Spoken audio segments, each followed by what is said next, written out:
مجھے سنانے کا مزہ آئے، آپ کو سننے کا مزہ آئے، وہ طارق صاحب کی ڈیوٹی ہے وہ کریں، ٹھیک ہے نا، وہ مسجد کے خادم ہیں، ان کی ڈیوٹی ہے وہ کریں، آپ میری طرف دیکھیں۔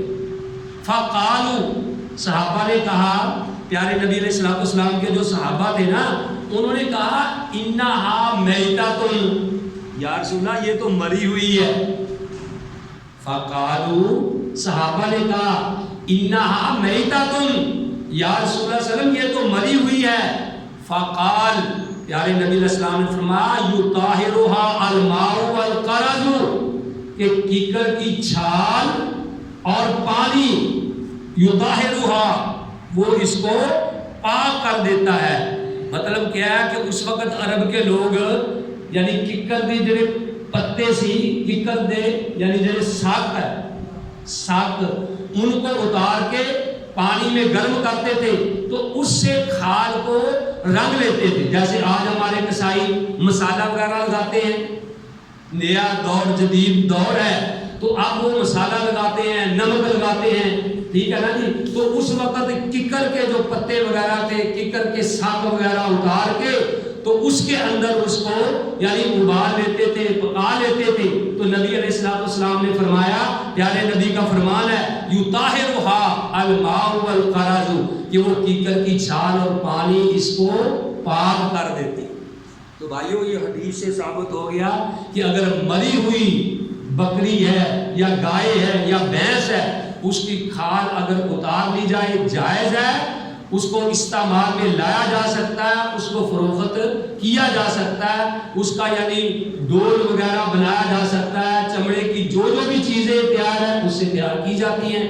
لیکن ایک بات یاد رکھو کہ کئی جانور ایسے ہیں کہ اگر ان کو یعنی رنگ بھی دیا جائے، ان کی کھالوں کو رنگ بھی دیا جائے پھر بھی وہ پاک نہیں ہوتی، استعمال کرنا ان کا جائز نہیں ہے۔ وہ کتے کی کھال ہے اور خنزیر کی کھال ہے، ٹھیک ہے نا۔ تو باقی جو جانور حلال ہیں ان اگر وہ مر گیا ہے تو اس کی کھال اتار کے استعمال میں لانی جائز ہے۔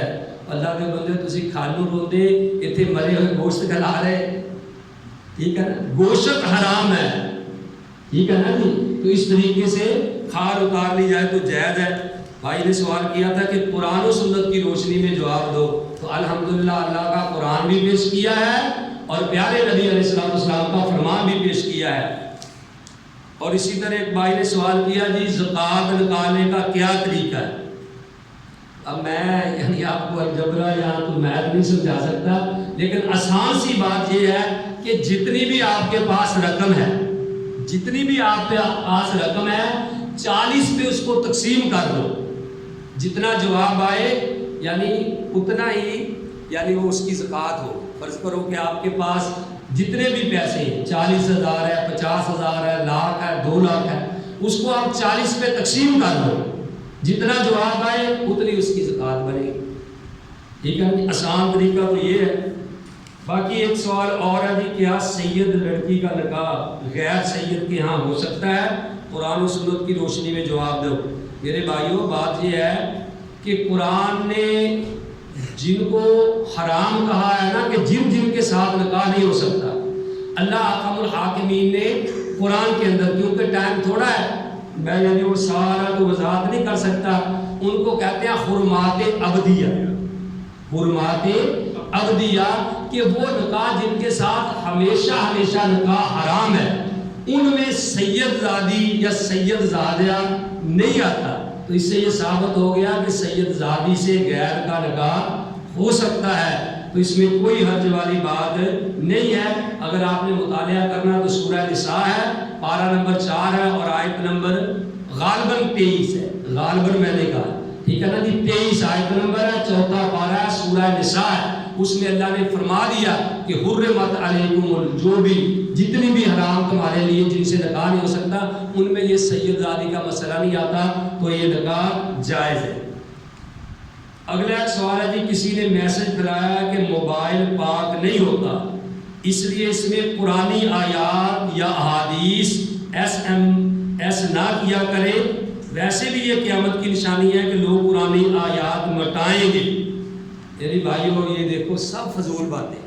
پہلی تو بات یہ ہے کہ کسی نے پھیلایا ہے، یہ ہوائی کسی نے اڑائی ہوگی تو بھائیوں جاہل لوگ اپنی طرف سے بات کرتے ہیں، ٹھیک ہے نا، لیکن یاد رکھیں کہ بال آدمی جو ہے وہ کسائی سے کٹوانے کے لیے نہیں جاتا، بال نائی سے کٹوائے جاتے ہیں۔ تو جو مسئلہ قرآن و حدیث کا وہ کسی عالم دین سے ہی پتہ چلے گا، قرآن و حدیث سے ہی پتہ چلے گا، جو جس کا شعبہ ہے۔ اب میں ایک مثال دینے لگا ہوں کہ ماشاءاللہ دونوں بھائی بیٹھے، افضل صاحب بھی، نور الحق صاحب بھی، میں ایک مثال دینے لگا۔ ان دونوں بھائیوں کی آمنے سامنے دکان ہے، نور الحق صاحب کی شاپر کی دکان ہے، افضل صاحب کی جیولر کی دکان ہے۔ اب جس کو شاپر کی ضرورت ہے، ابھی شاپر لینے ہے تو نور الحق کی دکان پہ جائے گا، جس کو سونے کی ضرورت ہے وہ افضل کی دکان پہ جائے گا۔ اب اگر نور الحق کو کہا جا کے کہے کہ جی مجھے سونا چاہیے، تو یہ مذاق ہی ہے یا وہ مذاق سمجھے گا یا کرنے والا یا دینے والا؟ تو بھائیو جس کے پاس چیز ہوتی ہے جو وہی دے سکتا ہے۔ تو اس لیے یہ جہاں لوگ ایسی باتیں اڑاتے ہیں، اور یہ اس لیے اڑاتے ہیں کیونکہ الحمدللہ ٹھیک ہے، یہ موبائل کا اگر صحیح استعمال کیا جائے تو بہت دنیا الحمدللہ دیکھ کے مسلمان ہو رہی ہے، بڑے لوگوں کا دین پہنچ رہا ہے۔ اب وہ جہاں لوگ جو دین سے دور ہیں وہ کہتے ہیں کہ اس بات کو بھی ختم کیا جائے کہ قرآنی آیات جناب موبائل میں نہ بھیجی جائے، احادیث موبائل میں نہ بھیجی جائے، لوگ مٹا دیتے ہیں، ٹھیک ہے نا، کیونکہ موبائل پاک نہیں ہوتا، یہ ہمارا انسان کا دماغ ہے، تو اس کے اندر بندے کے بری باتیں بھی بھری ہوتی ہیں۔ کئی ایسے ہیں جن کو گانے بھی یاد ہیں، کئی ایسے ہیں جن کو قوالی کے الفاظ بھی یاد ہیں، کوئیوں کو مائیں بھی یاد ہیں، ٹھیک ہے نا۔ تو کیا پھر اس کا مطلب کہ بندے کو قرآن نہیں پڑھنا چاہیے، حدیث نہیں پڑھنی چاہیے کہ تیرا دماغ ناپاک ہے بھائی، ٹھیک ہے نا؟ یہ کوئی مسئلہ نہیں ہے، اور یہ کہیں حدیث ہے بھی نہیں کہ یہ قیامت کی نشانی ہے جی قرآنی آیات مٹائی جائیں گی، یہ میرے بھائیوں کوئی مسئلہ نہیں، یہ جہلوں کی باتیں ہیں، یہ حدیث کہیں نہیں ہے۔ نبی علیہ السلام نے ارشاد فرمایا من کذب علی متعمدا فلیتبوأ مقعدہ من النار، اور کما قال کہ جو آدمی جان بوجھ کے میرے اوپر جھوٹ باندھے، جو آدمی جان بوجھ کے میرے اوپر جھوٹ باندھے وہ اپنا ٹھکانہ جہنم میں بنا لے۔ یہ پیارے نبی علیہ السلام کا فرمان ہے۔ تو میرے بھائیوں یہ کوئی مسئلہ نہیں، قرآن کی آیات مٹا دی جائیں یا حدیث مٹا دی جائیں، ٹھیک ہے نا۔ تو بعض دفعہ صحابہ اکرام ایسے لکھ لیتے تھے، جب وہ دوسری چیز پہ نقل کر لیتے اس کو وہ مٹا دیتے تھے۔ ویسے بھی یاد رکھیں کہ یہ بھی بات ثابت ہے کہ اگر قرآنی آیات ہیں ان کی بے ادبی ہو رہی ہے، یہ ثابت ہے بات کہ جناب ان اوراق کو جلایا جا سکتا ہے تاکہ ان کی بے ادبی نہ ہو۔ ہاں جی سر، ایک اور سوال ہے، بعض دفعہ مولویوں کو بھی اس بحث میں ڈال دیا جاتا ہے کہ مولوی اس بات کا جواب دیتے ہیں یا نہیں، لیکن جواب تو الحمدللہ دینا ہی پڑتا ہے۔ یہ سوال ہے، اب دیکھو نا کہ ٹائم بھی ہو ہی گیا تقریباً۔ سوال ہے جی کیا دوسری شادی کے لیے پہلی بیوی سے اجازت لینی ضروری ہے؟ ٹھیک ہے نا بھلے بھائیوں، کوئی ضروری نہیں، کوئی ضروری نہیں ہے۔ ان کوئی حاصل ہے یا کوئی کہہ رہا کہ دیکھو یہ کی مسئلہ ہے۔ اب دیکھو نا کہ اللہ نے قرآن میں کہا فَانْكِحُوا مَا طَابَ لَكُمْ، فَانْكِحُوا مَا طَابَ لَكُمْ، اللہ کہتے ہیں نکاح کرو جو تم کو بھلی لگتی ہیں، مِنَ النِّسَاءِ، عورتوں میں سے، مثنا دو دو، وثلاثہ اور تین تین، ورباع اور چار چار، فَإِنْ خِفْتُمْ، اگر تمہیں ڈر ہو کہ اللہ تعدلوا، ہم ان میں انصاف نہیں کر سکتے، فواحدہ، پھر پنگا لینے کی ضرورت نہیں ہے، پھر ایک ہی کافی ہے، پھر ایک ہی کافی ہے۔ تو میرے بھائیوں بتانے بات ہو سکتا اوپر خواتین آئی ہو سننے کے لیے، ہو سکتا میری بیوی بھی آئی ہو، لیکن کیونکہ جب اللہ اور اس کے رسول صلی اللہ علیہ وسلم کی بات آتی ہے سارا جہان ناراض ہو جائے، بیوی ناراض ہو جائے، باپ ناراض ہو جائے، کیونکہ میں نے آپ کے سامنے حدیث پڑھی ہے کہ پیارے نبی علیہ السلام نے ارشاد فرمایا لا طاعۃ لمخلوق فی معصیۃ الخالق، کہ جہاں خالق کی نافرمانی ہو رہی ہے مخلوق میں سے آپ نے کسی کی پرواہ نہیں کرنی، یہ حدیث ہے، ٹھیک ہے نا۔ جب تک سارے جہاں سے بڑھ کر اللہ اور اس کے رسول کے ساتھ یعنی آپ کا پیار محبت نہیں ہوگا آپ کا ایمان مکمل ہو ہی نہیں سکتا. سورہ توبہ ہے 10واں پارہ ہے. اللہ فرماتے ہیں قل ان کان آباؤکم و ابناؤکم و اخوانکم و ازواجکم و عشیرتکم و اموال اقترفتموها و تجارت تخشون کسادها و مساکن ترضونها احب الیکم من اللہ و رسولہ و جہاد فی سبیلہ فتربصوا حتی یأتی اللہ بامرہ واللہ لا یہدی القوم الفاسقین. یعنی یہ آیت کریمہ جو پڑھی ہے اس کا لب لباب یہ ہے کہ جب تک سارے جہان سے بڑھ کر تمہیں اللہ اور اس کے رسول کے ساتھ محبت نہیں ہے سب سے بڑھ کر تو تمہارا ایمان ہی مکمل نہیں ہوتا. میرے بھائیوں نماز کیا فرض ہے وَأَقِيمُوا الصَّلَاةَ نماز قائم کرو. کیا ہم دوسری نماز پڑھنے کے لیے بیوی سے اجازت لینی پڑے گی کیونکہ یہ کیا ہے فرض ہے. تو اس لیے بھائیوں دیکھو ایک بات یاد رکھو میں نہیں آپ کو کہتا کہ چلو بھی جا کے سارے اب شادی دوسری کراؤ. یہ تو قسمت کی بات ہے جو کروانا چاہتا ہے کروائے. ٹھیک ہے نا. بعض لوگ جہاں ہوتے ہیں وہ کہتے دیکھو جی کیسی بات کی ہے. ایک میرا دوست تھا بڑی میری وہ جناب جس کو کہتے پیروں کی طرح مانتا تھا. جب بھی میں جاتا تھا اس کی بیوی ماشاءاللہ عزت کرتی تھی بڑے یعنی کھانے پکانے چائے شائے وغیرہ لاتی تھی کہ قاری صاحب آئے ہیں. اب اس کو پتا چلا کہ جی قاری صاحب میرے خاوند کی دوسری شادی کروانے لگے. لو جی وہ دن گیا آج کا دن گیا. اس دن سے ناراض ہے ہمارے داخلے اس گھر میں بند ہے. تو میرے بھائیوں داخلے بند ہو جائیں لیکن اللہ اور اس کے رسول کی بات جو ہے اس پہ آنچ نہ آنے پائے. تو یہ بھائیوں اللہ کا حکم ہے. اگر کوئی دوسری شادی کروانی چاہے تو وہ کروا سکتا ہے. اور ایک بات میں اور بھی کہنے لگا ہوں بھائیوں میں تو یہاں تک بھی کہتا ہوں کہ جس بندے کو اللہ نے استطاعت دی ہے جس بندے کو اللہ نے استطاعت دی ہے اس کے پاس مال ہے اس کے پاس پیسے ہیں اس کے پاس الگ رہائش ہے تو اس بندے کو ضرور یہ کام کرنا چاہیے. ٹھیک ہے نا.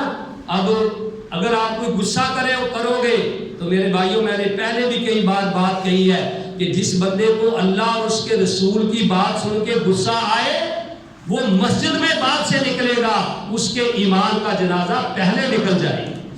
کیا یہ قرآنی جو آیات ہیں فَانْكِحُوا مَا طَابَ لَكُمْ اللہ نے جو حکم دیا ہے تو وہ عرب کی جو عورتیں پیارے نبی علیہ السلام کے پیچھے نمازیں پڑھا کرتی تھی اس وقت تو صحابیات یعنی مسجد نبوی میں آ کے نمازیں پڑھتی تھی نا صحابہ کے پیچھے ان کی صفیں ہوتی تھی اور سارے عربی جانتے تھے کیونکہ ان کی عربی زبان تھی. تو پیارے نبی علیہ السلام یا جو قاری ان آیات کو پڑھتے تھے فَانْكِحُوا مَا طَابَ لَكُمْ ٹھیک ہے نا. تو کیا وہ ان آیات کا ترجمہ وہ نہیں جانتی تھی؟ یا کسی نے اعتراض کیا یا کسی نے روکا کہ یہ تم نے کام کیوں کیا؟ یہ میری بات نہیں یہ اللہ کا حکم ہے. میرے بھائیوں اگر ہاں یہ میں بات ضرور کہہ دی ہے کہ اللہ نے کہا اللہ تعدلوا فواحدہ اگر تم انصاف نہ کر سکو تو پھر ایک ہی کافی ہے. پیارے نبی علیہ السلام نے فرمایا جس بندے کی دو بیویاں ہیں وہ دونوں کے ساتھ انصاف نہیں کرتا ایک کو ترجیح دیتا ہے دوسری کی وہ پرواہ ہی نہیں کرتا. پیارے نبی علیہ السلام نے فرمایا قیامت والے دن جب وہ اٹھے گا تو اس کا ایک حصہ مارا ہوا ہوگا فالج زدہ ہوگا. اس لیے میرے بھائیوں ان باتوں کو بھی مد نظر رکھنا چاہیے. اگر فرض کرو کسی بندے کی 2 بیوی ہیں تو مسئلہ کیا ہے کہ اگر ان کے بچے ہیں خامد فوت ہو گیا تو بیوی کو کتنا حصہ ملے گا جی 1/8. تو اب اس کا مطلب اگر 2 بیویاں ہیں تو ایک بیوی کو دوسری بیوی سے اجازت لینی پڑے گی جی میں 1/8 حصہ لے لوں کہ نہ لے لوں. وہاں تو وہ کہے گی کہ سب سے پہلے مجھے دو. تو اس طرح بھائیوں جو قرآن کے مسئلے مسائل ہیں اس میں کوئی رکھ رکھاؤ والی بات نہیں ہے. کوئی ناراض ہو یا ناراض ہو. ایک اور مسئلہ ضروری ہے وہ کسی نے یہ بھی سوال کیا کہ بھائی نے کیا ذبح کے لیے چھری کے دستے میں 3 کہتے ہیں جی پن ہونے ضروری ہے یعنی 3 کیل ہونے ضروری ہے. یہ بھی جاہلوں والی بات. یہ کوئی مسئلہ نہیں کہ چھری کے اندر 3 کیل ہونے چاہیے. یہ کوئی مسئلہ نہیں. یہ آپ ہی بنائیاں ہوئی گلاں ہیں. یہ کوئی مسئلہ نہیں میرے بھائیوں. صحیح حدیث سے یہ ثابت ہے کہ کعب بن مالک رضی اللہ تعالیٰ عنہ ان کی لونڈی بکریاں چرایا کرتی تھی، تو ایک بکری اچانک تڑپنے لگی، کچھ ہو گیا اس کو یا لڑ گئی کوئی چیز تڑپنے لگی، تو اس کی لونڈی نے ایک تیز پتھر لیا، اس کے ساتھ ہی اس کو ذبح کر دیا۔ تو امام بخاری یہ حدیث لا کے ثابت کرنا چاہتے ہیں، ایک تو یہ ہے کہ اگر کوئی تیز دھار ہو، اس کے چھری نہ بھی ہو، تو اس کے ساتھ بھی جانور کو ذبح کیا جا سکتا ہے، اور دوسرا انہوں نے یہ مسئلہ بیان کیا ہے یہ لا کے کہ عورت بھی ذبح کر سکتی، ٹھیک ہے نا، تو اس لیے 3 کیل والا کوئی مسئلہ نہیں ہے۔ تو ان باتوں کو ذرا غور سے ذہن میں بٹھایا کرو، دوسروں کو جا کے بتایا بھی کرو۔ کاروبار سے 10% اللہ کی راہ میں خرچ کرنا ہے، کیا وہ ہم قربانی میں شامل کر سکتے ہیں؟ میرے بھائیوں، ایک بندے نے یہ پروگرام بنایا کہ میں 10% جو ہے وہ اللہ کی راہ میں خرچ کروں گا، ٹھیک ہے نا۔ اگر اس کے پاس قربانی کی الگ استطاعت ہے تو پھر اس نے ضروری یہی 10% قربانی میں ڈالنا ہے، وہ اپنی الگ قربانی میں۔ لیکن اگر کسی کے پاس اتنی استطاعت نہیں ہے تو وہ 10% قربانی میں ڈال سکتا ہے، کیونکہ وہ بھی اس نے اللہ کی راہ میں دینی ہے، اور قربانی اللہ کے لیے ہونی چاہیے، ٹھیک ہے۔ اور ایک بڑا اہم مسئلہ ٹائم بھی ہو گیا، مرزا جہاں صاحب اعتراض کرتے جی جلدی کرو، تو آپ ہونا ہے ماشاءاللہ حال تک سنتا نہیں پڑی ہے، ٹھیک ہے نا، خود بھی ٹائم پہ آیا کرو۔ لینا تو بڑا اہم یہ جمعہ تھا کہ سب کو پتہ چلے ضروری مسائل پہ، تو آپ کون سرکار آئی ہیں۔ اچھا، دوسرا مسئلہ بھائیو، ایک یہ میں نے فیس بک پہ بھی دیکھا، یہ ضروری بتانا چاہتا ہوں کہ بڑے بڑے ظالم لوگ ہیں کہ وہ بیل کے نا سینگ وہ کاٹ رہے تھے جڑوں سے، شاید آپ نے بھی دیکھا ہو، بیل کے سینگ جڑوں سے کاٹ رہے ہیں تاکہ وہ ایسا ثابت کریں، جنہوں سے پنجابی جی پوڈا کہتے ہیں، یہ جی پوڈا ہے، حالے دے سینگ آئے نہیں، تو لوگ اس کی قیمت زیادہ لگائیں گے۔ وہ اتنا بیل تڑپ رہا تھا آگ کے ساتھ، یعنی کوئی آلہ لگا کے اس کو چی رہے تھے، پھر آگ کے ساتھ داغ رہے تھے۔ میں نے اپنے تاثرات بھیجے ہیں کہ انشاءاللہ اللہ جس بندہ یہ کام کر رہا ہے، اللہ تعالیٰ اس کو جہنم کی آگ کے ساتھ داغے گا۔ وہ تڑپ رہا تھا بیل، وہ تمہارا بیڑا غرق ہو جاؤ مسلمان، تمہارا بیڑا اللہ غرق کرے، تمہیں شرم حیا نہیں آتی؟ وہ جانور، آپ کو پتہ نہیں کہ ڈائریکٹ ان کی بات میرے اللہ کے پاس پہنچتی ہے۔ پیارے نبی علیہ الصلوۃ والسلام کے پاس ایک بیل آیا، رونے لگ گیا۔ پیارے نبی علیہ السلام نے فرمایا زمیندار کو، آپ کو پتہ نہیں کہ یہ بیل شکایت کر رہا ہے میرے پاس کہ یہ چارہ مجھے کم ڈالتا ہے، کام مجھ سے زیادہ لیتا ہے، اور ظالموں اللہ سے ڈر جاؤ۔ اور پھر جو لوگ کہتے ہیں جی سینگ والے نہیں، وہی ترجیح دیتے ہیں۔ اگر آپ کہیں جی ہم نے سینگ والے ہی خریدنے ہیں، تو وہ ظالم لوگ ایسا کام نہ کریں، اور اپنی خواہش پہ نہ چلا کرو، اللہ اور اس کے رسول کی خواہش پہ چلا کرو۔ اللہ نے قرآن میں کہا ہے نبی اعلان کر دیجئے، قل ان صلاتی و نسکی و محیای و مماتی للہ رب العالمین۔ اللہ حکم الحاکمین سے دعا ہے کہ جو میں نے سنایا آپ بھائیوں نے سنا، اللہ مجھے بھی اور آپ سب کو صحیح معنوں میں اس پہ عمل کرنے کی توفیق نصیب فرمائے۔ وما علیہ الا البلاغ۔